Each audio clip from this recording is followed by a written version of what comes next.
এই যিখন চৰকাৰ এই চৰকাৰখনৰ নিচিনা বেয়া চৰকাৰ পৃথিৱীত জন্মই হোৱা নাই বিজেপিৰ নিচিনা বেয়া চৰকাৰ পৃথিৱীত কেতিয়াও জন্ম হোৱা নাই হয়নে নহয় আৰু বিজেপি চৰকাৰখনে অকল আপোনালোকৰ মুছলমান মানুহ সংখ্যালঘু মানুহক বিচাৰি বিচাৰি ঘৰবিলাক ভাঙিছে হয়নে নহয় অসমৰ সংখ্যালঘুৰ শত্ৰু হ'ল বিজেপি আৰএছএছ আৰু হিমন্ত বিশ্ব শৰ্মা অসমৰ সংখ্যালঘুৰ আটাইতকৈ ডাঙৰ শত্ৰু হ'ল হিমন্ত বিশ্ব শৰ্মা হয়নে নহয় যে যেতিয়ালৈকে বিজেপি চৰকাৰ থাকিব তেতিয়ালৈকে সংখ্যালঘু মানুহৰ কেতিয়াও শান্তি অসমত নাই বিজেপি কৰিবলৈ যোৱা গিটা সেইটো একদম ঘৰ বিভীষণ হি ঘৰৰ শত্ৰু এই বিজেপি চৰকাৰখনক ব্ৰহ্মপুত্ৰত দলিয়াই দিবৰ কাৰণে হাজু হওক আপোনালোকে ৰাইজেও সব ৰাজনৈতিক দলক কওক কংগ্ৰেছক কওক আৰু বেলেগ বেলেগ যিমান আমাৰ বিৰোধী দল আছে সবকে কওক যে তহঁতি বিৰোধী দলবিলাক একলগ হ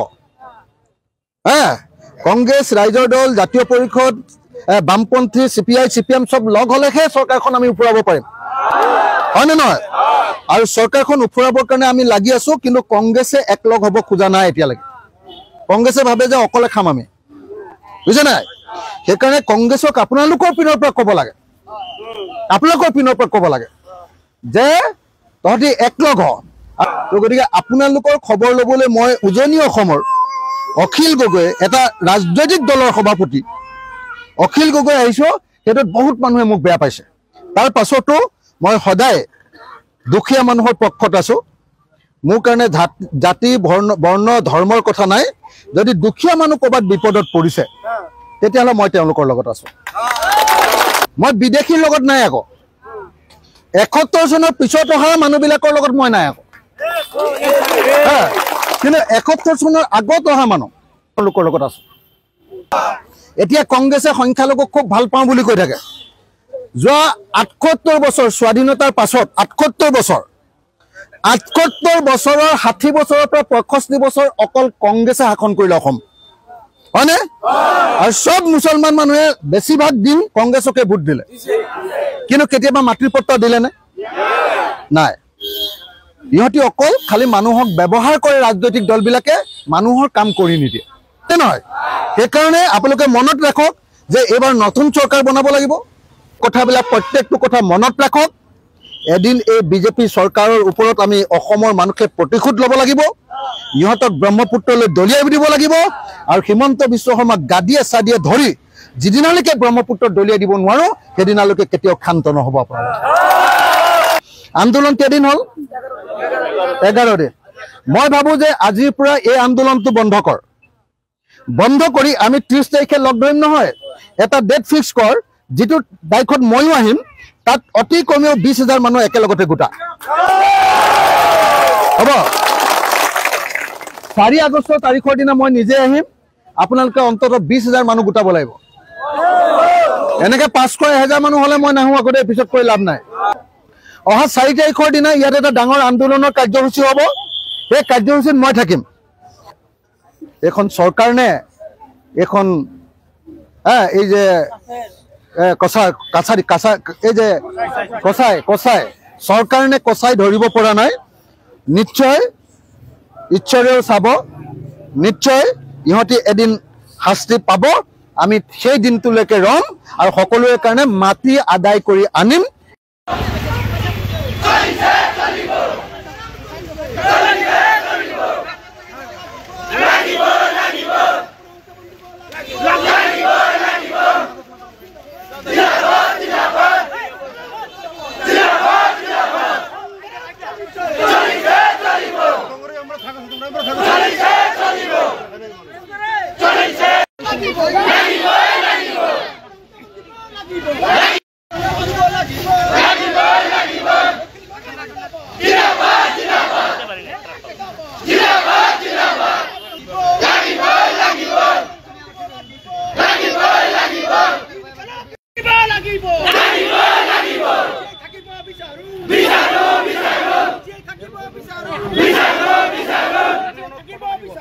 বিচাৰো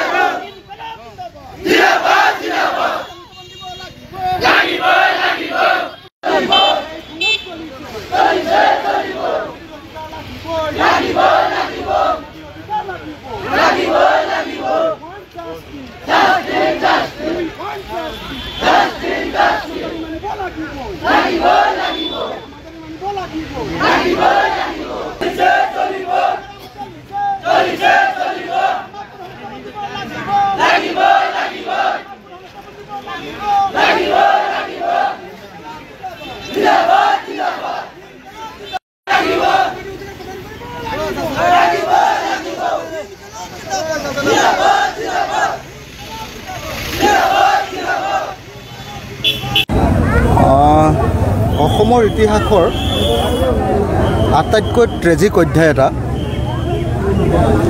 যে অসমৰ ম্যাদী পট্টা থকা এলটমেণ্ট পট্টা থকা আৰু পট্টা নথকা কিন্তু ভূমিহীন বানপীড়িত ৰাইজক উচ্ছেদ কৰি যোৱা 8 জুলাইত যোৱা 8 জুলাইত উচ্ছেদ কৰি বেঘৰ কৰি দিলে। মই 8 জুলাইৰ পিছত উচ্ছেদৰ ইয়াত খবৰ ল'বলৈ আহিয়ে 10 জুলাই তাৰিখৰ দিনা অসমৰ মুখ্যমন্ত্ৰীক সাক্ষাৎ কৰিছিলোঁ। 10 জুলাই নে কিবা তাৰিখ আছিল আৰু মুখ্যমন্ত্ৰীয়ে তেতিয়াই কৈছিলে, মই তেখেতক ৰাইজৰ হৈ অনুৰোধ কৰিছিলোঁ যে অন্তত 4,000 বিঘা উচ্ছেদ কৰিছে, তাৰে 500 বিঘা মাটি এক্সট্ৰাকৈ দি এক কথা মাটি দি হ'লেও মানুহবিলাকক সংস্থাপন দিব লাগে।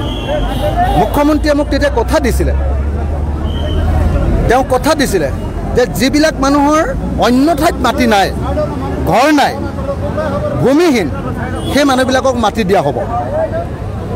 যিবিলাক মানুহ গুচি যায়, ঘৰ আছে গুচি যাব, সেইবিলাকক আমি মাটি নিদিওঁ। আৰু যিবিলাকৰ ঘৰ নাই সেইবিলাকতো ৰৈ যাব, তেওঁলোকক আমি ক'ৰবাত সংস্থাপিত কৰিম। মই ক'লোঁ যে 500 বিঘা এটা মাটি দি তেওঁলোকক সংস্থাপিত কৰক অন্তত। তেতিয়া মুখ্যমন্ত্ৰীয়ে মানি লৈছিলে। কিন্তু এতিয়া এই বেঘৰ মানুহবিলাকে যাৰ ক'তো ঘৰ নাই, সেইবিলাকে য'ত ৰাস্তাৰ ওপৰতে এখন চালি বনাই আছে, সেই চালিখন ভাঙি দিছে, ফালি দিছে টিপালখন। য'ত বাচন ৰান্ধি খাইছে, বাচন বৰ্তন আছে, সেইবিলাক ভাঙি দিছে পুলিচে। মহিলাবিলাকক ৰাতি সন্ধিয়া হ'লে মাৰপিট কৰিছে পুৰুষ পুলিচে। মুঠতে এটা সাংঘাতিক ধৰণৰ মানৰ দিনৰ অত্যাচাৰৰ নিচিনা এটা অত্যাচাৰ চলাইছে। এয়াই হ'ল হিমন্ত বিশ্ব শৰ্মা বিজেপিৰ অত্যাচাৰ। অসমৰ সংখ্যালঘু ৰাইজৰ ওপৰত এই অত্যাচাৰ, বেলেগ একো কাৰণ নাই, দুটাই কাৰণ। 1 নম্বৰ কাৰণটো হ'ল যে মুছলিম মানুহৰ ঘৰ ভাঙি দিলে হিন্দু মানুহে ভোট তেওঁলোকক বেছিকৈ দিব। গতিকে ঘৰ ভাঙি দিয়াটো তেওঁলোকৰ এটা ৰাজনৈতিক অস্ত্ৰ, ইলেকশ্যন জিকাৰ এটা অস্ত্ৰ।